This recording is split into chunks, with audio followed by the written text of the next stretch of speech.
La famille, c'est la première fois que je vois tout le vieux port pleurer de rire. Écoutez juste ce qui vient de se passer. Une voiture qui est passée là et qui a klaxonné 3 fois sur une femme. La femme, elle sort son téléphone, elle commence à snapper. Regardez, c'est ça les hommes en 2025. Son gros flash, elle a calé sur la voiture, elle s'est calée devant la voiture. Elle commence à faire une phase d'hystérique. Elle crie, elle crie.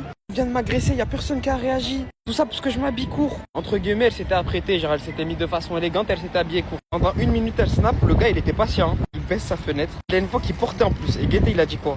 Baisse la fenêtre, il dit espèce de hmara, en plus d'être bête, t'es une crasseuse, t'as des pâtes carbonara sur ta jupe. Il est parti en courant les gars. Wallah, il est parti en courant de honte. Tout le vieux port, il était en larmes. Tout le monde pleurait, hein, ceux dans les restaurants, ceux qui passaient à côté. Même moi, j'étais mort de rire, les CRS aussi. Et en partant en courant, elle est tombée. Oh les gars, wallah, c'était la fois de trop. Commence à dire men artra, je sais pas quoi, je sais pas quoi. Et vous savez, le gars, quand il a répliqué, il avait l'accent typique des Marseillais. Ça fait, c'était encore 20 fois plus drôle. Je peux comprendre, il y a énormément de femmes qui se font agresser de cette manière-là. Mais cousine, il fallait garder le bon soupçon. En tout cas, ici, il fait bon vivre. Il y a des petits soleils, petite vue en détente. Il y a des gens toujours. Et voilà. Regardez, hein. 2 hommes.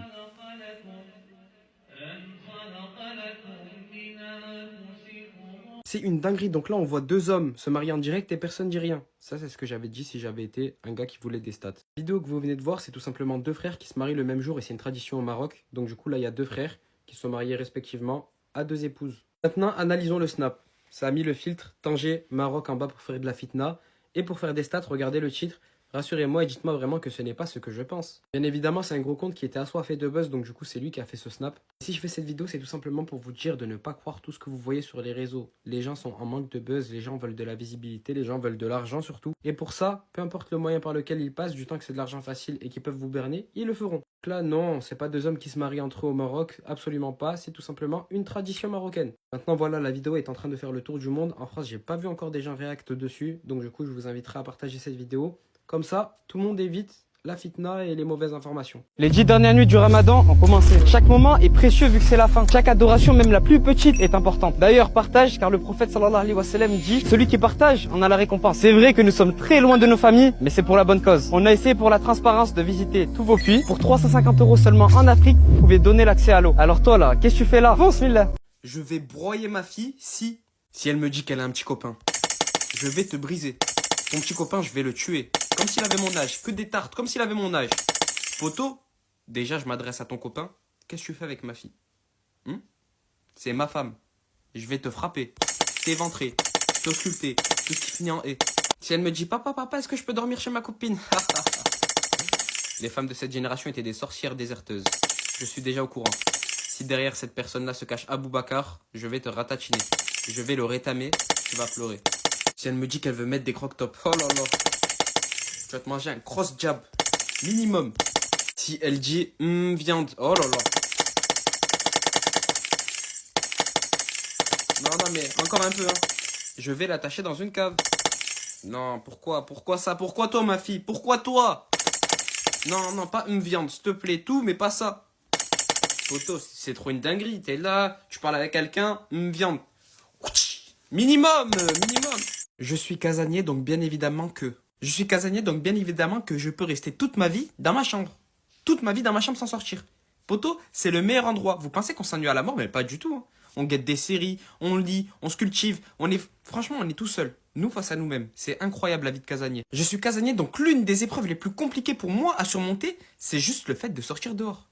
Déjà, t'as vu, s'il y a des potes à moi qui vont me demander de sortir dehors, je vais toujours trouver des excuses.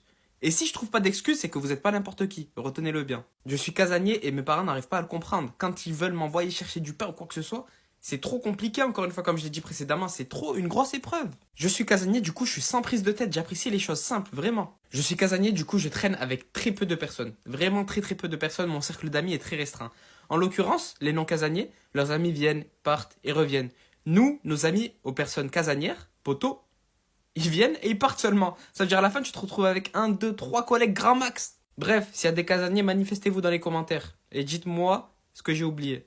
La famille, quand je vous dis qu'il faut faire un mariage avec un comité restreint, invitez pas toute la famille, les personnes qui te calculent pas et que tu connais pas, faut pas les inviter. Invitez tes frérots sûrs, des personnes de valeur sûre, mais pas inviter tout le monde. Pas faire de grands mariages, tu vois c'est quoi? C'est pour éviter ce genre de situation. Non, parce que là, la famille, ces 2 personnes-là, c'est des fiancés, ils sont mariés. Mais regardez s'il vous plaît, il y a une fille qui a posté quoi en story? Elle nous avait pas dit que son fiancé, il était oscillé. C'est quoi cette dinguerie? En mode là, il y a quelqu'un, il est venu à ton mariage. À domicile, il a fait ça? Non mais imaginez seulement l'humiliation qu'ils ont dû ressentir ces deux personnes. Mais c'est un culot de zinzin. En plus, elle a snappé et elle a mis en story. Story publique. C'est pour ça les gars, faut avoir un cercle restreint. Les personnes de ta famille qui ne te parlent jamais, tu les rayes de la liste. Ouais mais c'est la famille et tout. Non, il n'y a pas de famille sur ça. Le plus beau jour de ta vie, tu vas pas faire l'hypocrite quand même. Comme je l'ai dit dans une précédente vidéo, je raye toutes les personnes de la liste qui ont parlé sur moi en mal.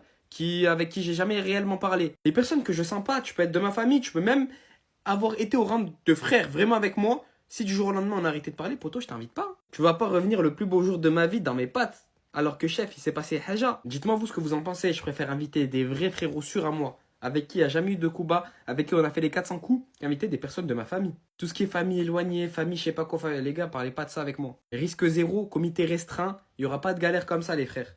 Faites-moi confiance. Comme il n'y a personne qui veut dire les termes, il n'y a personne qui va en parler, moi je vais en parler. Macron, il vient d'autoriser la vente légale de cocaïne dans tous les bureaux tabac. Je sais pas si vous vous rendez compte de la dinguerie. J'ai pas les mots, les frères, regardez seulement. Pistez comment ça se présente. Petite fiole, dedans il y a de la poudre, de la coca. Et poto, t'as une petite paille, tu l'ingurgites dans ton nez. Et c'est pas tout, la famille. Pour attirer les plus jeunes, ils ont fait quoi? Ils ont mis des goûts. Fraises, menthe, bref, pour attirer les plus petits. C'est interdit à la consommation des moins de 18 ans, mais vous savez très bien que dans tous les bureaux tabac, les plus jeunes y passent. C'est le monde à l'envers. Regardez seulement ce que la marque a dit sur son site.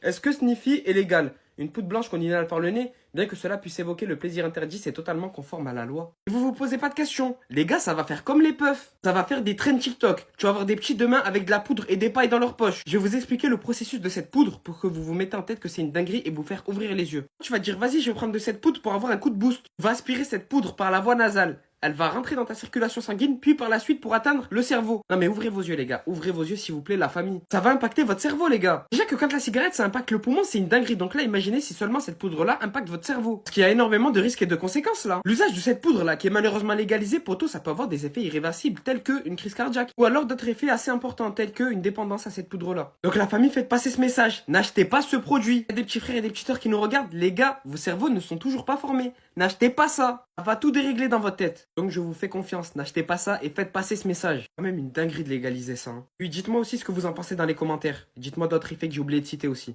Eh la famille, je suis à la mer, il vient de se passer une dinguerie. Le petit qui a dit à sa mère, maman, pourquoi tu te baignes en culotte et en soutien-gorge? Et sa mère, elle lui a dit, mais mon fils, je suis en maillot de bain.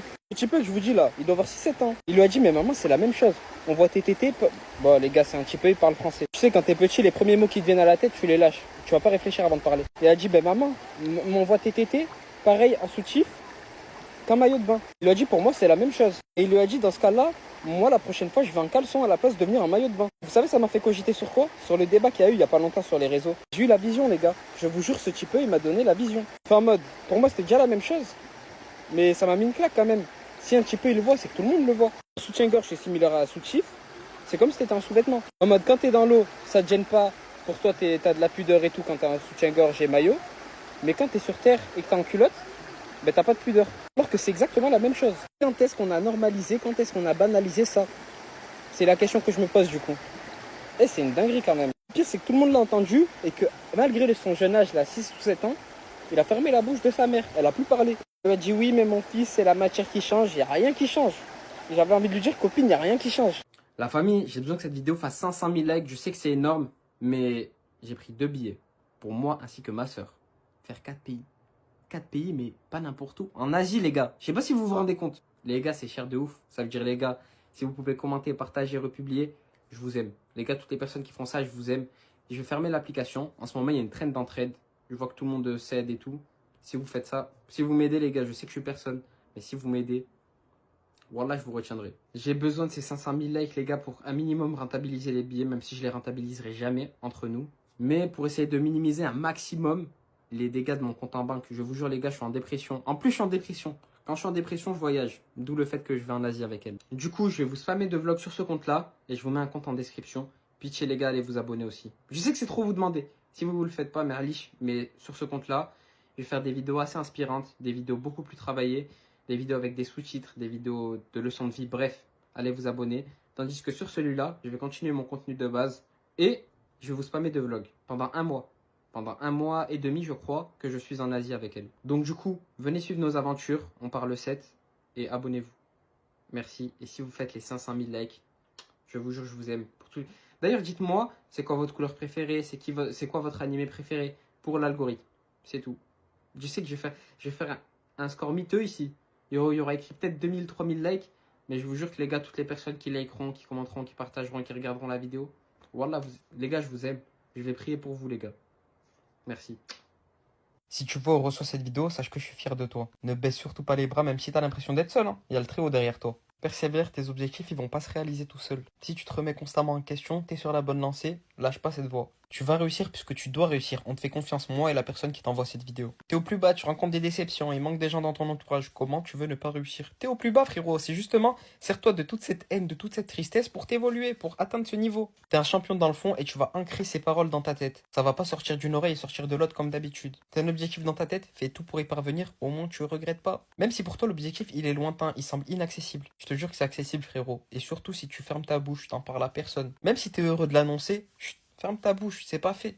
Travail, réussi, dévoile. Poto, tu seras heureux, c'est sûr et certain. Juste là, t'es dans une phase où tu te sens vide. Poto, t'es dans une phase où t'es ni triste ni heureux. Et justement, si tu vois cette vidéo, c'est pas pour rien, c'est le déclic. Donc ce que je te demande de faire, toi qui vois cette vidéo, c'est de l'envoyer à toutes les personnes que t'estimes, de la republier, d'être solidaire entre nous. Et, poto, on va tous réussir. Seulement, il faut pas baisser les bras, ne pas parler de ses objectifs, et n'oublions pas qu'il y a le Très-Haut derrière nous, et il faut lui en parler. C'est tout! C'est tout, je vous jure, la famille, c'est accessible. Ça va être compliqué, je vous dis pas le contraire, mais c'est accessible.